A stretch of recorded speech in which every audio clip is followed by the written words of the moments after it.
Victor Detan tak merasa tersaingi dengan kehadiran PSM usia muda di sesi latihan hari ke-6 PSM Makassar di lapangan Kalegoa, Kabupaten Goa pada Rabu 24 Januari 2024. PSM U18 dan U20 sudah 2 hari ikut latihan bareng skuad PSM Makassar.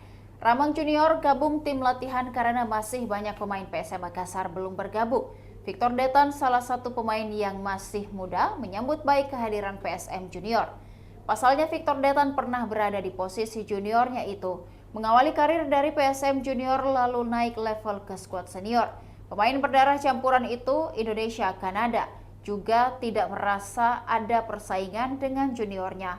Pemain berusia 19 tahun ini masih melahap semua porsi latihan dari pelatih. Setelah jeda kompetisi cukup lama, pelatih menggenjot fisik pemain. Victor tidak masalah dengan posisi latihan yang diberikan. Paginya gym, lalu sore latihan. Hal itu normal-normal saja bagi Victor Detan. Demikian Tribun Timur Hot News kali ini. Saksikan berita lainnya hanya di kanal YouTube dan Facebook Tribun Timur. Download Tribun X sekarang. Menghadirkan lokal menjadi Indonesia.